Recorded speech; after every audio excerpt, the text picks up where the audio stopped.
ನನ್ನ ಈ ಸಿನಿಮಾ ಜರ್ನಿಲಿ ಇದೊಂದು ಸ್ಪೆಷಲ್. ಬಟ್ ಇಡೀ ಒಂದು 40 ದಿನ ಶೂಟಿಂಗಲ್ಲಿ ಎಲ್ಲೂ ನಕ್ಕಿಲ್ಲ ನಾನು ಈ ಸಿನಿಮಾದಲ್ಲಿ. ಒಂದು ಸಣ್ಣ ನಗು ಕೂಡ ಇಲ್ಲ. ಟೈಮ್ ಲಿಮಿಟ್ಸಲ್ಲಿ ಮುಗಿಸ್ಬೇಕು ಅಂತ ಚಾಲೆಂಜ್ ಬಂದಾಗ ಪ್ರತಿಯೊಬ್ಬರು ಚಾಲೆಂಜ್ ತಗೊಂಡ್ರು. ಆತ್ಮೀಯ ಕನ್ನಡ ಪಿಕ್ಚರ್ ವೀಕ್ಷಕರಿಗೆ ನಮಸ್ಕಾರ. ನಾನು ಭರತ್. ಮಾರ್ಕ್ ಸಿನಿಮಾ ಇನ್ನೇನು ರಿಲೀಸ್ ಆಗ್ತಿದೆ. ನಮ್ಮ ಜೊತೆ ಇವಾಗ ರಾಘು ರಾಮನ್ ಕೊಪ್ಪ ಸರ್ ಇದ್ದಾರೆ. ಚಿತ್ರತಂಡದ ಒಂದಿಷ್ಟು ಮಾತುಕತೆಗಳನ್ನ ಆಡೋಣ ಅಂತ ಇದ್ದೀನಿ.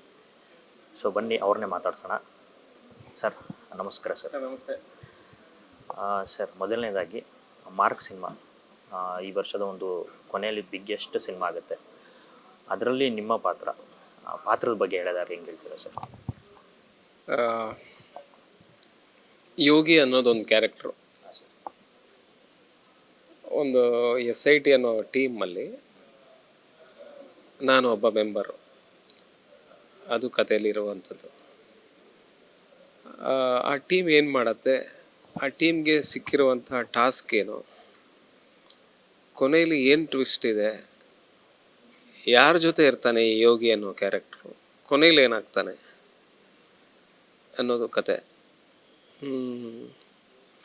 ನನಗೆ ಇತ್ತೀಚಿನ ದಿನಗಳಲ್ಲಿ ಸಿಕ್ಕಂತಹ ಪಾತ್ರಗಳಲ್ಲಿ ಒನ್ ಆಫ್ ದಿ ಬೆಸ್ಟ್. ಎಲ್ಲದೂ ಬೆಸ್ಟೇ, ಬಟ್ ಆ ಹಾಸ್ಯದ ಹೊರತಾಗಿ ಒಂದು ಸೀರಿಯಸ್ ಕ್ಯಾರೆಕ್ಟ್ರು ಅಂತ ತಗೊಂಡ್ರೆ ನನ್ನ ಈ ಸಿನಿಮಾ ಜರ್ನಿಲಿ ಇದೊಂದು ಸ್ಪೆಷಲ್. ನಾನು ಅಂದ್ಕೊಂಡಿರಲಿಲ್ಲ ಇಷ್ಟು ದೊಡ್ಡ ಕ್ಯಾನ್ವಾಸು, ದೊಡ್ಡ ಸ್ಟಾರ್ ಅಭಿನಯ ಚಕ್ರವರ್ತಿ ಸುದೀಪ್ ಸರ್ ಜೊತೆ ನಾನು ಇಷ್ಟೊಂದು ಒಳ್ಳೆ ಪಾತ್ರ ಗಿಟ್ಟಿಸ್ಕೋತೀನಿ ಅಂತ ನನಗೆ ಖಂಡಿತ ಕಂಡಿರಲಿಲ್ಲ. ಅದು ನನಸಾಗಿದೆ. ಸುದೀಪ್ ಸರ್ಗೆ ಥ್ಯಾಂಕ್ಸ್ ಹೇಳ್ತೀನಿ ಈ ಸಂದರ್ಭದಲ್ಲಿ. ಅವರು ಫುಟೇಜ್ ನೋಡಿದಾಗ ಡಬ್ಬಿಂಗ್ ಟೈಮಲ್ಲಿ ಪಾತ್ರನ ಮೆಚ್ಕೊಂಡಿದ್ದಾರೆ, ಖುಷಿ ಪಟ್ಟಿದ್ದಾರೆ. ಅದಕ್ಕಿಂತ ಇನ್ನೇನು ಬೇಕಾಗಿಲ್ಲ ಕಾಂಪ್ಲಿಮೆಂಟ್ಸ್. ಸರ್, ಹಿಂದೆ ತುಂಬ ಹಾಸ್ಯ ಪಾತ್ರಗಳನ್ನ ಮಾಡ್ತಾಯಿದ್ರಿ, ಇವಾಗ ಫುಲ್ ಅಂದರೆ ಸೀರಿಯಸ್ ಪಾತ್ರ ಅಂತ ಹೇಳ್ತಾ ಇದ್ರಿ. ಎಷ್ಟು ಚಾಲೆಂಜಿಂಗ್ ಅನ್ನಿಸ್ತು? ಮತ್ತು ಸುದೀಪ್ ಸರ್ ಏನಾದರೂ ನಿಮಗೆ ಸಜೆಷನ್ಸ್ ಆಗ್ಬೋದು, ಈ ರೀತಿ ಏನಾರು ಕೊಟ್ಟಿದ್ದುಂಟಾ? ಒಬ್ಬ ಹಾಸ್ಯ ಪಾತ್ರ ಮಾಡೋ ನಟನಿಗೆ ಸಡನ್ನಾಗಿ ಒಂದು ಸೀರಿಯಸ್ ಕ್ಯಾರೆಕ್ಟ್ರ್ ಬಂತು ಅಂದರೆ ಒಂದು ಚಾಲೆಂಜೇ. ಬಟ್ ನನಗಿಷ್ಟ ಅದು. ಆ್ಯಕ್ಚುಲಿ ನಾನು ಕಾಯ್ತಿದ್ದೆ ಇದನ್ನು. ನಾನು ರಂಗಭೂಮಿಲಿ ಒಂದಷ್ಟು ಮಾಡಿದ್ದೀನಿ ಇದನ್ನು, ಈ ಸೀರಿಯಸ್ ಕ್ಯಾರೆಕ್ಟರ್ಗಳನ್ನ. ಅದು ಜನ ಮೆಚ್ಚಿ ಒಂದಷ್ಟು ಪ್ರಶಂಸೆ ಕೊಟ್ಟಿದ್ರು ಆ ಹಂತದಲ್ಲಿ. ಬಟ್ ಆಮೇಲೆ ನನ್ನ ಫೇಸ್ ಇರೋದೇ ಹಾಗೆ, ಮಾತೆತ್ತಿದ್ರೆ ಹೀಗಂತೀನಿ, ಹೀಗೆ ಓ ಅಂತ. ಈ ಕ್ಯಾರಿಕೇಚರ್ಸ್ಗೆ ಇವನ್ ಫೇಸ್ ಸೂಟ್ ಆಗಲ್ಲ ಸೀರಿಯಸ್ಗೆ ಅಂತ. ಯಾರೋ ಒಬ್ಬರು ಆಗ್ಬೋದು ಅಂತ ಒಂದು ಟ್ರೈ ಮಾಡಿದಾಗ ಈ ಥರದ ಪಾತ್ರ ಸಿಗತ್ತೆ, ಆಗತ್ತೆ. ಅದಾಗಿದೆ. ಚಾಲೆಂಜ್ ಇತ್ತು. ಸುದೀಪ್ ಸಾರು ಸಾಕಷ್ಟು ಹಂತಗಳಲ್ಲಿ ಇದು ಬೇಡ, ಇದು ಇರಲಿ, ಹೀಗೆ ಮಾಡಿ ಟಿಪ್ಸ್ ಕೊಟ್ಟಿದ್ದಾರೆ. ಆಮೇಲೆ ಸುದೀಪ್ ಸರ್ ಸುಮ್ಮನೆ ಒಪ್ಕೊಳ್ಳೋದು ಅಂತ ಮನುಷ್ಯರಲ್ಲ ಅವರು. ಯಾವುದೇ ಸೀನ್ ಇರಲಿ, ಯಾವುದೇ ಸನ್ನಿವೇಶ ಇರಲಿ, ತುಂಬ ಸೀರಿಯಸ್ ಆಗಿ ತಗೋತಾರೆ. ಅದರಲ್ಲೂ ಇಷ್ಟು ದೊಡ್ಡ ಸಿನಿಮಾಗಳಲ್ಲಿ ಒಂದು ಕ್ಯಾರೆಕ್ಟ್ರು ಯಾವುದು ಸೋಲ್ತಿದೆ ಅಥವಾ ಸರಿಗೆ ಬರ್ತಿಲ್ಲ, ಇಷ್ಟ ಆಗಿಲ್ಲ ಅಂದರೆ ಸ್ಪಾಟಲ್ಲೇ ಹೇಳ್ತಾರೆ ಅವರು, ಆನ್ ಸ್ಪಾಟ್. ಅದು ಒನ್ ಮೋರ್ ಆಗಬೇಕಾಗತ್ತೆ. ಅಂತಹ ಕೆಲವು ಸಂದರ್ಭಗಳು ಬಂದಿತ್ತು. ಅದನ್ನು ಹೇಳಿದ್ದಾರೆ, ತಿದ್ದಿದ್ದಾರೆ, ನಾವು ತಿದ್ಕೊಂಡಿದ್ದೀವಿ, ಮಾಡಿದ್ದೀವಿ. ಬಟ್ ಇಡೀ ಒಂದು 40 ದಿನ ಶೂಟಿಂಗಲ್ಲಿ ಎಲ್ಲೂ ನಕ್ಕಿಲ್ಲ ನಾನು ಈ ಸಿನಿಮಾದಲ್ಲಿ. ಒಂದು ಸಣ್ಣ ನಗು ಕೂಡ ಇಲ್ಲ. Very serious. ದೊಡ್ಡದಾಗಿ ಕಣ್ಣು ಬಿಟ್ಕೊಂಡು ರಿಯಾಕ್ಷನ್ಸ್ ಎಲ್ಲ ಆ ಥರದ್ದೇನೆ ಇರುವಂಥದ್ದು. ಮಾತುಗಳು ಹಾಗೆ ಇದ್ದು, ಕೈಯಲ್ಲೊಂದು ಗನ್ ಬೇರೆ ಇತ್ತು. ಸೀರಿಯಸ್ ಆಗಿದ್ದೆ. ಆ ಮೂಡ್ ಹಾಗೆ ಕ್ಯಾರಿ ಮಾಡಿದ್ವಿ. ಸೆಟ್ಟಿಗೆ ಹೋದರೆ ಸೀರಿಯಸ್, ಆ ಮೂಡ್ಗೆ ಇಲ್ಲ ಅಂದರೆ ಕಷ್ಟ ಆಗ್ಬಿಡತ್ತೆ ಸೆಟ್ಟಲ್ಲಿ ಅಂತ. ಹಾಗೆ ಚೆನ್ನಾಗಾಯ್ತು, ಒಂದು ಚಾಲೆಂಜ್ ಆಯ್ತು ಅದು. ಸರ್, ನೀವು ಮಂಗಳೂರು ಮೂಲದವರು, ಇದು ಚೆನ್ನೈ ಮೂಲದವರು. ವಿಜಯ್ ಕಾರ್ತಿಕೇಯ ಸರ್ ಡೈರೆಕ್ಟರು, ಮತ್ತು ಒಂದು ದೊಡ್ಡ ಸಿನಿಮಾ ಅಂದರೆ ಪ್ಯಾನ್ ಇಂಡಿಯಾ ದೊಡ್ಡ ಸಿನಿಮಾ. ಅಂದರೆ ಯಾವ ರೀತಿ ಬಂದು ಅಪ್ರೋಚ್ ಆಯಿತು ನಿಮಗೆ? ಈ ಪಾತ್ರ ಸಿಕ್ಕಿದ್ದು ಹೇಗೆ ಸರ್? ಮೂಲತಃ ನಾನು ತೀರ್ಥಹಳ್ಳಿಯವನು, ಮಲೆನಾಡು, ಕಮ್ಮರಡಿ ಅಂತ ನಮ್ಮೂರ ಹೆಸರು. ಅಲ್ಲಿ ಒಂದು ಸಣ್ಣ ಊರು ರಾಮನ್ ಕೊಪ್ಪ. ಹಾಗಾಗಿ ನಾನು ರಾಘು ರಾಮನ್ ಕೊಪ್ಪ ಅಂತ. ನನಗೆ ಇದು ಅವಕಾಶ ಸಿಕ್ಕಿದ್ದು ಮ್ಯಾನೇಜರ್ ಬಾಬಣ್ಣ ಅಂತ. ಅವರು ನನ್ನ ಕರೆಸಿದ್ರು. ಈ ಪಾತ್ರನ ಬಗ್ಗೆ ಡೈರೆಕ್ಟರ್ ಸರ್ ಎಲ್ಲ ಎಕ್ಸ್ಪ್ಲೈನ್ ಮಾಡಿದ್ರು. ಇಲ್ಲಿ ನಾನು ಒಪ್ಕೋಬೇಕಾ ಬೇಡವ ಅನ್ನೋದು ಇಲ್ಲವೇ ಇಲ್ಲ. ನನಗೆ ಈ ಥರದ್ದು ಅವಕಾಶ ಬಂದುಬಿಟ್ರೆ ನಮ್ಮಂಥ ನಟರೆಲ್ಲ ಕಣ್ಣು ಮುಚ್ಕೊಂಡು ಒಪ್ಕೊಳ್ಳುವಂಥದ್ದೇ. ಅದು ಹೇಗೇ ಇರಲಿ, ಸಣ್ಣ ಪಾತ್ರನೋ ದೊಡ್ಡದೋ, ಸುದೀಪ್ ಸರ್ ಜೊತೆ ಅಭಿನಯಿಸ್ತಿದ್ದೀವ ಅಷ್ಟೇ ಸಾಕು. ಆ ಮಟ್ಟದ್ದು ಒಂದು ಮೈಂಡ್ ಸೆಟ್ ನಮ್ಮದು, ನಂದು. ಸೊ ಆ ನಿಟ್ಟಿನಲ್ಲಿ ಎರಡು ಮಾತಿಲ್ಲದೆ ಒಪ್ಕೊಂಡಿದ್ದು ಪಾತ್ರನ. 40 ದಿನ ಶೂಟಿಂಗ್ ಬರುತ್ತೆ, ಹೀಗಿದೆ ಕ್ಯಾರೆಕ್ಟ್ರು ಅಂತ ಅದ್ರದ್ದು ಒಂದು ಗ್ರಾಫ್ ಹೇಳಿದ್ರು, ಒಪ್ಕೊಂಡ್ವಿ. ಇನ್ನು ಅದಕ್ಕಿಂತ ಇನ್ನೇನಿದೆ, ಇಷ್ಟು ದೊಡ್ಡ ಅವಕಾಶ ಸಿಕ್ಕಿದ ಮೇಲೆ ಇನ್ನು ಆ ಪಾತ್ರ ಹೆಂಗಿದೆ, ಅದು ಡೈಲಾಗ್ಸ್ ಹೆಂಗಿದ್ದಾವೆ, ಅದು ಹೆಂಗೆ ಹೋಗುತ್ತೆ, ಜರ್ನಿ ಹೇಗಿದೆ, ಇವು ಏನು ಕೇಳಲೇ ಇಲ್ಲ ನಾನು. ಅವ್ರು ಹಾಗೆ ಒಂದು ಲೈನ್ ಹೇಳಿದ್ರು ಹೀಗಿದೆ ಅಂತ, ಮುಗಿದೋಯ್ತು. ಡೇಟ್ಸ್ ಒಂಚೂರು ಹೊಂದಾಣಿಕೆ ಮಾಡೋದು ಆ ಸಂದರ್ಭಕ್ಕೆ ಕಷ್ಟ ಆಯಿತು. ಒಂದಷ್ಟು ಸಿನಿಮಾಗಳಿದ್ವು, ಇದು ಬೇರೆ 40 ದಿನದ್ದೆಲ್ಲ ಏಕ್ದಮ್ ಡೇಟ್ಸ್ ಕೊಡೋದು ಒಂಚೂರು ಕಷ್ಟ ಆಯಿತು. ಬಟ್ ಬೇರೆ ಬೇರೆ ಸಿನಿಮಾದವ್ರು ಒಂಚೂರು ಸಪೋರ್ಟ್ ಮಾಡಿದ್ರು, ಆಯಿತು ಮಾಡಿ ದೊಡ್ಡ ಸಿನಿಮಾ, ನಾವು ಒಂಚೂರು ಹಿಂದಕ್ಕೆ ಮುಂದಕ್ಕೆ ಹಾಕೋತೀವಿ ಅಂತೆಲ್ಲ, ಅವೆಲ್ಲ ತುಂಬ ಸಪೋರ್ಟ್ ಆಯಿತು ಇಂಡಸ್ಟ್ರಿ ಕಡೆಯಿಂದ, ಒಳ್ಳೇದಾಯಿತು. ಸರ್ ಅಂದರೆ ನಿಮ್ಮ ಡೇಟ್ಸ್ ಎಲ್ಲ ಒಂದ್ಸದೆಲ್ಲ ಇದಾಯಿತು ಅಂದ್ರಿ, ಪ್ರಾಬ್ಲಮ್ ಆಯಿತು ಅಂತ. ಲೈಕ್ ಇಂಥ ಒಂದು ಕ್ವಾಲಿಟಿ ಸಿನಿಮಾ ಇಷ್ಟು ಬೇಗ ಬರೋವಂಥದ್ದು ಎಷ್ಟು ಅಂದರೆ ಟೈಟ್ ಶೆಡ್ಯೂಲ್ಸಲ್ಲೆಲ್ಲ ಯಾವ ಥರ ಪ್ಲ್ಯಾನ್ ಮಾಡ್ಕೊಂಡ್ರಿ? ಅಂದರೆ ಲೈಕ್ ಮಾರ್ಕ್ ಸಿನಿಮಾ ತುಂಬ ಬೇಗ ಶೂಟ್ ಆಗಿದ್ದಂಥದ್ದು, ಅಂದರೆ ಡೇ ಆ್ಯಂಡ್ ನೈಟ್ ಎಲ್ಲ ವರ್ಕ್ ಇತ್ತ ನಿಮ್ಮದೆಲ್ಲ ಅಂತ. ಈ ಸಿನಿಮಾ ಆಲ್ಮೋಸ್ಟ್ ನಾವು ಒಂದು 25 ದಿನ ಬರೀ ನೈಟ್ ಶೂಟ್ ಮಾಡಿದ್ದೀವಿ. ನನ್ನ ಪೋರ್ಷನ್ ಹೇಳಿದ್ದು ನಾನು ಇರುವಂಥದ್ದು ನೈಟಲ್ಲೇ ಇದ್ವಿ. ಬೆಳಗ್ಗೆ 6 ಗಂಟೆ ತನಕ ಮಾಡಿದ್ದೀವಿ, ಕತ್ತಲಲ್ಲೇ ತುಂಬ ದಿನ ಕಳೆದಿದ್ದೀವಿ. ಇಲ್ಲೇನಾಗುತ್ತೆ, ಒಂದು ಸಿನಿಮಾ ಈ ಟೈಮ್ ಲಿಮಿಟ್ಸಲ್ಲಿ ಮುಗಿಸ್ಬೇಕು ಅಂತ ಚಾಲೆಂಜ್ ಬಂದಾಗ ಪ್ರತಿಯೊಬ್ಬರು ಚಾಲೆಂಜ್ ತೊಗೊಂಡ್ರು. ನನ್ನಿಂದ ಹಿಡಿದು ಪ್ರತಿಯೊಬ್ಬ ಸಣ್ಣ ಆ್ಯಕ್ಟ್ರಿಂದ ಹಿಡಿದು ಸಣ್ಣ ಟೆಕ್ನಿಷಿಯನ್ ಲೈಟ್ ಬಾಯಿಂದ ಹಿಡಿದು ಅವ್ರ ತಲೆಯಲ್ಲೇನು ಡಿಸೆಂಬರ್ 25 ರಿಲೀಸ್ ಆಗಬೇಕು, ಸುದೀಪ್ ಸರ್ ಒಪ್ಕೊಂಡ್ಬಿಟ್ಟಿದ್ದಾರೆ ಡೇಟ್ನ, ಮುಗಿಸ್ಬೇಕು ಅನ್ನೋದೊಂದು ತಲೆಯಲ್ಲಿ ಬಂದ್ಬಿಡ್ತು. ಅಲ್ಲಿ ಏನಾಗುತ್ತೆ, ಯಾರ್ದು ಲೆಥಾರ್ಜಿಕ್ ಆ್ಯಕ್ಟಿವಿಟಿ ಇಲ್ಲ, ಒಂದು ಬೇಕಾಬಿಟ್ಟಿ ಆ್ಯಕ್ಟಿವಿಟಿ ಇಲ್ಲ, ಆ ಮೂಡೇ ಇಲ್ಲ.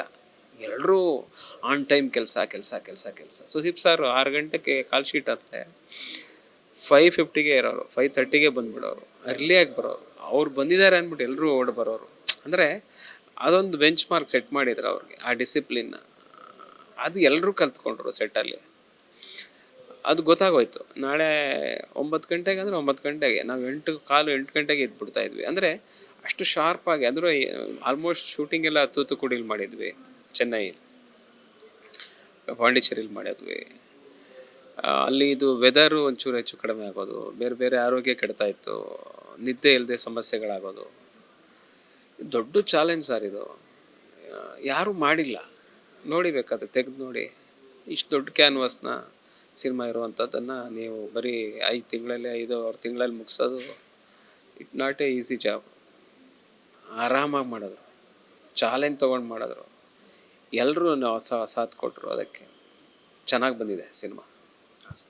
ಸರ್ 5 ಲ್ಯಾಂಗ್ವೇಜಲ್ಲಿ ಬರ್ತಾರಂಥ ಸಿನಿಮಾ, ಡಬ್ಬಿಂಗ್ದೆಲ್ಲ ಯಾವ ಥರ ಪ್ಲ್ಯಾನ್ ಮಾಡ್ಕೊಂಡ್ರಿ ಸರ್? ಮತ್ತು ತೆಲುಗು ತಮಿಳಿಗೆ ನೀವೇ ವಾಯ್ಸ್ ಕೊಟ್ಟಿದ್ದೀರಾ ಏನು, ಯಾವ ಥರ ಸರ್?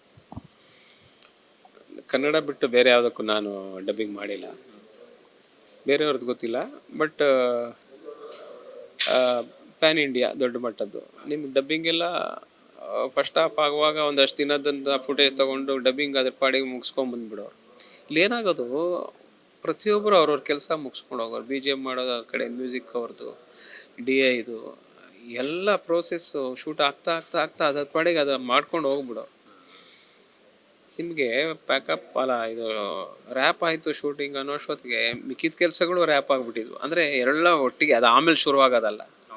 ಈ ಡಬ್ಬಿಂಗು ಇವತ್ತೊಂದು 10 ದಿನ ಶೂಟಿಂಗು ಇದೆ ಅಂದುವಾಗ ಇನ್ನು ಮಿಕ್ಕಿದ್ದು ಅಷ್ಟು ದಿನ ಡಬ್ಬಿಂಗ್ ಮುಗ್ದೋಗ್ಬಿಟ್ಟಿತ್ತು. ಪ್ಯಾರಲಲ್ಲಿ ಎಲ್ಲ ಮಾಡ್ಕೊಂಬಂದರು. ಅದೇನಾಗೋಯ್ತು, ಯಾವುದು ಕೆಲಸಗಳು ಹಿಂದೆ ಉಳ್ಕೊಳ್ಳಿಲ್ಲ. ಅದಕ್ಕೆ ಏನೇನು ಬೇಕು ಎಲ್ಲ ಮುಗಿಸ್ಕೊಂಡ್ಬಿಟ್ಟಿದ್ರು, DIಯಿಂದ ಹಿಡಿದು. ಸೊ ಒಂಥರ ಇದು ಇಂಡಸ್ಟ್ರಿಗೆ ಈ ಸಿನಿಮಾ ನೋಡಪ್ಪ, 5 ತಿಂಗಳಲ್ಲಿ ಮುಗಿಸ್ಬೇಕು ಅಂದರೆ ಈ ಸಿನಿಮಾ ನೋಡಿ, ಹೇಗೆ ಮಾಡಬೇಕು ಅನ್ನೋದು ನೋಡಿ, ಅಥವಾ ಅವ್ರನ್ನ ಕೇಳ್ಕೊಳ್ಳಿ, ಆ ಟೀಮ್ನ ಕೇಳಿ ಅನ್ನೋ ಥರ ಆಗ್ಬಿಡತ್ತೆ ಮುಂದೆ ಖಂಡಿತ. ಅದು ಸಣ್ಣ ಸಿನಿಮಾಗಳು ಹೆಂಗೋ ಮುಗಿಸ್ಬಿಡೋಣ, ಮುಗಿಸ್ತಾರೆ. ಇಷ್ಟು ದೊಡ್ಡ ಬಜೆಟ್ನ ಸಿನಿಮಾನ ದೊಡ್ಡ ಸ್ಟಾರ್ನ ಇಟ್ಕೊಂಡು ಮಾಡಿರುವಂಥದ್ದು one of the great job ಅಂತ ನಾನು ಅನ್ಕೋತೀನಿ. ಸರ್ ಈಗಾಗಲೇ ತುಂಬ ಸೂಪರ್ ಸ್ಟಾರ್ಸ್ ಜೊತೆ ಎಲ್ಲ ಕೆಲಸ ಮಾಡಿದ ರಿಷಬ್ ಅವರಾಗಿರ್ಬೋದು, ಇವ್ರ ಹತ್ರ ಎಲ್ಲ ಕಿಚ್ಚ ಸುದೀಪ್ ಸರ್ ದೊಡ್ಡ ಮಟ್ಟದ ಒಂದು ಪ್ಯಾನ್ ಇಂಡಿಯಾ ಲೆವೆಲ್ ಹೀರೋ, ಇವ್ರ ಜೊತೆ ಕೆಲಸ ಮಾಡಿರೋದು ಎಷ್ಟು ಖುಷಿ ಇದೆ ಸರ್ ನಿಮಗೆ? ನನಗೆ ಗೊತ್ತಿರಲಿಲ್ಲ ಸುದೀಪ್ ಸಾರು ಒಬ್ಬ ಆರ್ಟಿಸ್ಟ್ನ ಒಬ್ಬ ಇಷ್ಟು ಪ್ರೀತಿಯಿಂದ ನೋಡ್ಕೋತಾರೆ ಮಾತಾಡಿಸ್ತಾರೆ ಅಂತ ನನಗೆ ಗೊತ್ತಿಲ್ಲ. ಅವರನ್ನು ಹೊರಗಡೆಯಿಂದ ನೋಡಿರುವಂಥದ್ದು. ನಾವು ಕಿರಿಕ್ ಪಾರ್ಟಿ ಆದಾಗ ಅವ್ರ ಮನೆಗೆ ಹೋಗಿದ್ವಿ. ನಮ್ಮನ್ನು ಟೀಮ್ನ ಕರೆಸಿ ಅವರು ಒಂದು ಪಾರ್ಟಿ ಕೊಟ್ಟಿದ್ರು, ಸೆಲೆಬ್ರೇಟ್ ಮಾಡಿದರು. ಇಡೀ ಟೀಮ್ ಹೋಗಿತ್ತು. ಒಂದು ನೈಟ್ ಅವ್ರ ಮನೆಯಲ್ಲೇ ಇದ್ವಿ ಮಾತಾಡಿಕೊಂಡು. ಅಷ್ಟು ಖುಷಿಯಾಗಿತ್ತು. ಬಟ್ ಇಲ್ಲಿ ಅವ್ರ ಜೊತೆ ತುಂಬ 40 ದಿನ ಕಳೆದಿದ್ದೀವಿ ನಾವು. ಅವರ ಮಾತಿರ್ಬೋದು, ಕ್ಯಾರೆಕ್ಟರ್ ಇರ್ಬೋದು, ಅವರು ಒಬ್ಬ ನಟನನ್ನು ನೋಡುವಂಥದ್ದು ಇರ್ಬೋದು, ಅವರ ಭಾವನೆಗಳನ್ನ ಅರ್ಥ ಮಾಡ್ಕೊಳ್ಳೋದಿರ್ಬೋದು, ನಮ್ಮನ್ನೆಲ್ಲ ಒಂಥರ ಪ್ರೀತಿಯಿಂದ ನೋಡಿಕೊಂಡ್ರು. ಎಲ್ಲೂ ಆ ಸ್ಟಾರ್ಗಿರಿ ತೋರಿಸ್ಲಿಲ್ಲ. ಅವ್ರ ಮಾತು ಹೊರಟು ಅನ್ಸುತ್ತೇನೋ ನಿಮಗೆ ಹೊರಗಡೆಯಿಂದ ನೋಡೋರಿಗೆ. ಅಷ್ಟು ಸಾಫ್ಟ್ ಇದ್ದಾರೆ. ಪ್ರತಿಯೊಬ್ಬರಿಗೂ ಫಸ್ಟ್ ಸಿಕ್ಕಿದ ತಕ್ಷಣ ಹಗ್ ಮಾಡ್ಕೊಳ್ಳೋದಿರ್ಬೋದು, ಟೀ ಆಫರ್ ಮಾಡೋದು, ಕಾಫಿ ಕೇಳೋದು, ಊಟದ ಜೊತೆ ಒಟ್ಟಿಗೆ ಊಟ ಮಾಡೋಣ ಅನ್ನೋದು. ತುಂಬ ದಿನ ಒಟ್ಟಿಗೆ ಊಟ ಮಾಡಿದ್ದೀವಿ. ಆ ಸಂದರ್ಭ ಎಲ್ಲ ಒಂಥರ ಮೆಮೊರೀಸ್ ಅದು. ನೀವು ಇನ್ನೊಂದು ಸತಿ ಸಿಗುತ್ತಾ ಇಲ್ವೋ, ನಾನು ಕಾಯ್ತಾ ಇದ್ದೀನಿ. ಸರ್, ನಿಮ್ಮ ಜೊತೆ ಕಳೆದಿದ್ದ ಪ್ರತಿ ಕ್ಷಣ ತುಂಬ ಖುಷಿ ಕೊಟ್ಟಿದೆ. ನಾನು ಈ ಮೂಲಕ ಚಾನಲ್ ಮೂಲಕ ಹೇಳ್ತೀನಿ, ನಾನು ನಿಜವಾಗೂ ಧನ್ಯ, ಐ ಆಮ್ ಬ್ಲೆಸ್ಡ್ ಅನ್ಕೋತೀನಿ. ಎಷ್ಟು ಪ್ರೀತಿ ಕೊಟ್ಟಿದ್ದೀರಿ ಸರ್. ಎಲ್ಲೂ ಕೂಡ ಎಂಬ್ರಾಸಿಂಗ್ ಆಗಿ ನಡೆಸ್ಕೊಂಡಿರುವಂಥದ್ದು. ಆ ಥರ ದೊಡ್ಡ ಸ್ಟಾರ್ ಜೊತೆ ಆ್ಯಕ್ಟ್ ಮಾಡುವಾಗ ನಮಗೆ ಭಯ ಇದ್ದೇ ಇರುತ್ತೆ. ಅದನ್ನು ಒಂದು ಚೂರು ಇಲ್ದಂಗೆ ಮಾಡಿದ್ರು. ಕೆಲವು ಫೈಟ್ ಎಲ್ಲ ಇದೆ ನನಗೆ, ನನ್ನ ಜೊತೆ ಅವ್ರ ಜೊತೆ. ನಾನು ಇರೋ ಪರ್ಸ್ನಾಲಿಟಿಗೆ ಅವ್ರು ಇರೋದಕ್ಕೆ, ಆ ಫೈಟಿಗೆ ಅಯ್ಯೋ ಮ್ಯಾಚೇ ಆಗಲ್ಲ. ಬಟ್ ಸ್ಟಿಲ್ ಅದನ್ನು ಅವ್ರು ಈಸಿ ಮಾಡಿಬಿಟ್ರು ಆ ಸಿಚುವೇಶನ್. ಅವ್ರಿಗೆ ಗೊತ್ತು ಇವನೆಲ್ಲೋ ಅಳಕಿದೆ ಇವನಿಗೆ ಅಂತ. ನನ್ನನ್ನು ನೋಡಿದಾಗ ಅದನ್ನು ಅವರು ಫಸ್ಟೇ ಮಾತಾಡ್ಸೋದು, ನೋಡಿ ಹೀಗೆ ಮಾಡೋಣ ಅವ್ರು ಹೇಳಬೇಕಾಗೇ ಇಲ್ಲ ನಮಗೆಲ್ಲ. ಅವ್ನು ಡೈರೆಕ್ಟ್ ಹೇಳ್ಕೋತಾರೆ. ಇವರೇ ಬಂದು ಪರ್ಸನಲಿ ನನ್ನ ಹತ್ರ ಮಾತಾಡಿ, ನಾನು ಸಣ್ಣದು ಹೇಳಿದ್ದು ನಾನು, ಅದನ್ನೆಲ್ಲ ಅವ್ರು ಈಸಿ ಮಾಡಿದ್ರು. ಹಾಗಾಗಿ ಸ್ಟಾರ್ ಆ್ಯಕ್ಟ್ರುಗಳು ಯಾವತ್ತೂ ಸ್ಟಾರ್ಗಳೇ. ಅಂದರೆ ಅವ್ರಿಗೆ ಬೇರೆ ಆದಂಥ ಒಂದು ಪರ್ಸೆಪ್ಷನ್ ಇರುತ್ತೆ, ಹ್ಯಾಂಡ್ಲ್ ಮಾಡೋದು ಗೊತ್ತಿರುತ್ತೆ, ಜನನ ಹೇಗೆ ಬಿಹೇವ್ ಮಾಡಬೇಕು ಅಂತ. ತುಂಬ ಇನ್ಸ್ಪೈರ್ ಆಗಿದ್ದೀನಿ. ಸಾಕಷ್ಟು ಜನಕ್ಕೆ ಸುದೀಪ್ ಸರ್ ಇವತ್ತು ಇನ್ಸ್ಪೈರ್ ಆಗಿದ್ದಾರೆ. ನನಗೂ ಕೂಡ ಅಷ್ಟೇ ತುಂಬ ಖುಷಿ ಕೊಟ್ಟಿದೆ. ಸರ್, ಮಾರ್ಕ್ ಸಿನಿಮಾ ಇಂಡಸ್ಟ್ರಿಗೆ ಒಂದು ಮಾರ್ಕ್ ಆಗಿ ಒಂದು ಒಳ್ಳೆ ಮಾರ್ಕ್ ಮಾಡುತ್ತೆ. ಅದರಲ್ಲಿ ನಿಮ್ಮದು ಒಳ್ಳೆ ಪಾತ್ರ. ಈಗ ಮಾತಾಡಿಸಿದ್ದು ನೋಡಿದ್ರೆ, ಗಮನಿಸಿದ್ರೆ ವಿಭಿನ್ನವಾಗಿ ಕಾಮಿಡಿ ಜಾನರ್ನ ಬಿಟ್ಟು ಲೈಕ್ ವಿಲನ್ ಥರನೋ ಇಲ್ಲ ಅವ್ರ ಜೊತೆ ಹಿಂದ್ಗಡೆ ಫೈಟಿಂಗ್ ಸೀನ್ ಎಲ್ಲ ಇದೆ ಅಂತ ಹೇಳ್ತಿದ್ರಿ. ನಿಮ್ಮ ಪಾತ್ರ ಎಷ್ಟು ಇದಕ್ಕೆ ಮಾರ್ಕಿಗೆ ವೇಟೇಜ್ ಇದೆ ಸರ್ ಆ ಥರ? ಇಲ್ಲ ಸರ್, ತುಂಬ ತೂಕ ಇದೆ ಪಾತ್ರಕ್ಕೆ.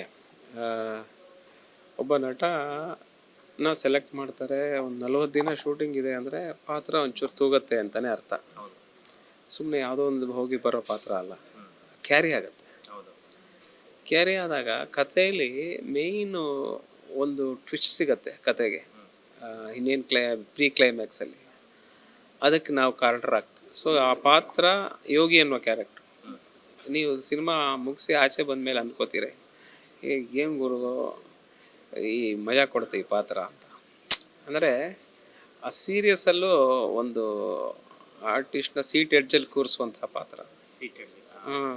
ಕ್ಲೈಮ್ಯಾಕ್ಸ್ ತುಂಬ ಸೂಪರ್ ಆಗಿದೆ ಸಿನಿಮಾ. ಬಿಡಿ, ಕತೆ ಅಂತೂ ಇವತ್ತು ನನಗೆ ಗೊತ್ತಿರೋ ಹಂಗೆ ಇಷ್ಟು ಗಟ್ಟಿಯಾಗಿ ಒಂದು ಕಥೆನ ಹೆಣ್ಕೊಂಡಿರೋದು ಇತ್ತೀಚಿನ ದಿನಗಳಲ್ಲಿ ದೊಡ್ಡ ಸಿನಿಮಾದಲ್ಲಿ ಕಾಣಿಸ್ಕೊಳ್ಳಲ್ಲ. ತುಂಬ ಬಿಲ್ಡಪ್ಸಲ್ಲೇ ಹೋಗ್ಬಿಡತ್ತೆ ಸಿನಿಮಾ, ಸ್ಟಾರ್ ಬಿಲ್ಡಪ್ಪಲ್ಲೇ. ಇವ್ರ ಕತೆಗೆ ಒತ್ತು ಕೊಟ್ಟಿದ್ದಾರೆ. ಕತೆ ಇದೆ, ಆ ಲೈನ್ ತುಂಬ ಚೆನ್ನಾಗಿದೆ, ಚೆನ್ನಾಗಾಗಿದೆ. ಸರ್, ಈ ಸಿನಿಮಾದಲ್ಲಿ ಲ್ಯಾಂಗ್ವೇಜ್ ಬ್ಯಾರಿಯರ್ಸ್ ಏನಿಲ್ಲ. ತಮಿಳ್ ಆರ್ಟಿಸ್ಟ್ಗಳು, ಕಾಮಿಡಿ ಆರ್ಟಿಸ್ಟ್ಗಳೆಲ್ಲ ಇದ್ದಾರೆ. ಅವರೊಟ್ಟಿಗೆಲ್ಲ ಕೆಲಸ ಮಾಡಬೇಕಾದ್ರೆ ಸ್ವಲ್ಪ ಏನಾದ್ರು ಕಾಂಪ್ಲಿಕೇಶನ್ ಆಗ್ತಿತ್ತಾ ಆ ಥರ? ಯೋಗಿ ಬಾಬು ಇದ್ದಾರೆ ತಮಿಳಲ್ಲಿ. ಇನ್ನೊಬ್ಬ ರಾಜ, ಅವ್ರ ಹೆಸರು ಮರ್ತೋದೆ ಅವರು. ಆಮೇಲೆ ವಿನಯ್ ಚಂದ್ರ ಅಂತ ಅವರು. ಬೇರೆ ಬೇರೆ ತೆಲುಗು ಅವರಿದ್ದಾರೆ, ತಮಿಳು ಅವರಿದ್ದಾರೆ. ಅಂದರೆ ಕಾಂಬಿನೇಷನ್ ಸೀನ್ಸ್ ಕಡಿಮೆ ಇತ್ತು ಪಾತ್ರಕ್ಕೆ. ಬಟ್ ಅದೊಂಚೂರು ಎಲ್ಲ ಒಂದು ಕಡೆ ಹೊಡೆತ ಅಂದರೆ ಮಾತಾಡುವಾಗ ಹೇಳಿದ್ದ ಸಂಭಾಷಣೆ ಮಾಡುವಾಗ ಖಂಡಿತ ನಾವು ತಮಿಳಿಗೆ ಹೋದರೂ ಅದೇ ಆಗುತ್ತೆ, ಅವರು ಕನ್ನಡಕ್ಕೆ ಬಂದರೆ ಆಗೋದು. ಬಟ್ ಇಲ್ಲಿ ಅದನ್ನು ಮ್ಯಾನೇಜ್ ಮಾಡಿದ್ರು ಅವರು. ಅಂಥದ್ದೇನು ನಮಗೆ ತೊಂದರೆ ಆಗಿದ್ದು ಅಂತ ಆ ಥರದ್ದೇನು ಆಗಲಿಲ್ಲ. ಆರ್ಟಿಸ್ಟ್ಗಳು ಅಷ್ಟೇ ತುಂಬ ಕೋಆಪರೇಟಿವ್ ಆಗಿದ್ದರು. ಆಮೇಲೆ ಸತ್ಯಜ್ಯೋತಿ ಅವರು ಬೇಸಿಕಲಿ ತಮಿಳ್ ಮೂಲದವರು ಅಲ್ಲಿ. ಆದ್ದರಿಂದ ಅವರು ಅಲ್ಲಿ ಆರ್ಟಿಸ್ಟ್ನ ಅವ್ರು ಹೇಗೆ ಬೆಳೆಸ್ಕೋಬೇಕು, ಅವರಿಗೆ ಅದನ್ನು ಹೇಗೆ ತೆರೆ ಮೇಲೆ ತರಬೇಕು ಅನ್ನೋ ಚೆನ್ನಾಗಿ ಗೊತ್ತಿತ್ತು. ಅದನ್ನು ಚೆನ್ನಾಗಿ ಬೆಳೆಸ್ಕೊಂಡಿದ್ದಾರೆ. ಎಲ್ಲೂ ಕಷ್ಟ ಆಗಿಲ್ಲ. ಹ್ಞೂ. ಸರ್, ಓವರಾಲ್ ಆಗಿ ಒಂದು ಒಳ್ಳೆ ಸಿನಿಮಾ, ಒಂದು ಒಳ್ಳೆ ಪಾತ್ರದ ಮೂಲಕ ಈ ಒಂದು ಡಿಸೆಂಬರಲ್ಲಿ ಮಾರ್ಕ್ ಜೊತೆ, ಕಿಚ್ಚ ಸುದೀಪ್ ಅವ್ರ ಜೊತೆ ಬರ್ತಾ ಇದ್ದೀರಿ. ಆಡಿಯನ್ಸ್ಗೆ ಏನು ಹೇಳಕ್ಕೆ ಇಷ್ಟಪಡ್ತೀರಾ ಸರ್? ಇವತ್ತು ಆಡಿಯನ್ಸು ತುಂಬ ಶಾರ್ಪ್ ಆಗಿದ್ದಾರೆ, ಸೂಕ್ಷ್ಮ ಆಗಿಬಿಟ್ಟಿದ್ದಾರೆ. ಅವ್ರಿಗೆ ಗೊತ್ತಿದೆ ಯಾವ ಸಿನಿಮಾ ನೋಡಬೇಕು, ಯಾವ್ದು ನೋಡಬಾರ್ದು. ನಾವು ಎಷ್ಟೇ ಇಲ್ಲಿ ಬಂದು ಹೇಳಿದ್ರು ಕೂಡ ಅವ್ರದ್ದೇ ಆದಂಥ ಒಂದು ಕ್ಯಾಲ್ಕುಲೇಷನ್ ಇದೆ ಆಡಿಯನ್ಸ್ಗೆ ಇವತ್ತು. ಅದನ್ನು ಓ ಟಿ ಟಿಲಿ ನೋಡಬೇಕಾ ಅಥವಾ ನನ್ನ ಸಿನಿಮಾ ಥಿಯೇಟ್ರಿಗೆ ಬರಬೇಕಾ? ನೋಡಿ, ಕೆಲವು ಸಿನಿಮಾಗಳಿಗೆ ಪ್ರಚಾರ ಬೇಡ, ಆ್ಯಕ್ಚುಲಿ ಬೇಡ. ಈ ಮಾರ್ಕಿಗೆಲ್ಲ ಪ್ರಚಾರ ಬೇಡ, ಆಲ್ರೆಡಿ ಜನಕ್ಕೆ ಹೋಗಿದೆ, ಅದು ಗೊತ್ತಿದೆ. ಆದರೂ ಕೂಡ ನಾವು ಮೀಡಿಯಾ ಮುಂದೆ ಹೇಳಲೇಬೇಕು, ಹೇಳ್ತೀವಿ. ಖಂಡಿತ ಇದು ಇಷ್ಟಪಟ್ಟು ನೋಡ್ತಾರೆ ಈ ಸಿನಿಮಾನ ಆಡಿಯನ್ಸ್. ಒಂದು ಕ್ಷಣ ಕೂಡ ನಿಮಗೆ ಬೇಜಾರಾಗುವಂಥದ್ದಲ್ಲ, ಬೋರ್ ಹೊಡ್ಸಲ್ಲ ಸಿನಿಮಾ. ಭಾಳ ಖುಷಿ ಕೊಡುತ್ತೆ. ಡಿಸೆಂಬರ್ ಗೊತ್ತಿದೆ, ಮ್ಯಾಕ್ಸ್ ಲಾಸ್ಟ್ ಇಯರ್ ಬಂದಿತ್ತು, ಹಬ್ಬ ಆಗಿತ್ತು. ಈ ವರ್ಷ ಮಾರ್ಕ್ ಬರ್ತಿದೆ. ಖಂಡಿತ ಜನ ಅದನ್ನು ಖುಷಿ ಪಡ್ತಾರೆ, ಎಂಜಾಯ್ ಮಾಡ್ತಾರೆ, ಪ್ರೀತಿಯಿಂದ ಸ್ವೀಕರಿಸ್ತಾರೆ ಅಂತ ಭರವಸೆ ನನಗಿದೆ. Thank you sir. ಧನ್ಯವಾದ. ಸೊ ಇದಾಗಿತ್ತು ರಾಘು ಅವ್ರ ಜೊತೆ ಒಂದು ಮಾತುಕತೆ, ಮಾರ್ಕ್ ಸಂಭಾಷಣೆ. ಕ್ಯಾಮ್ರಾ ಪರ್ಸನ್ ಸೂರಜ್ ಜೊತೆ ಭರತ್. Thank you.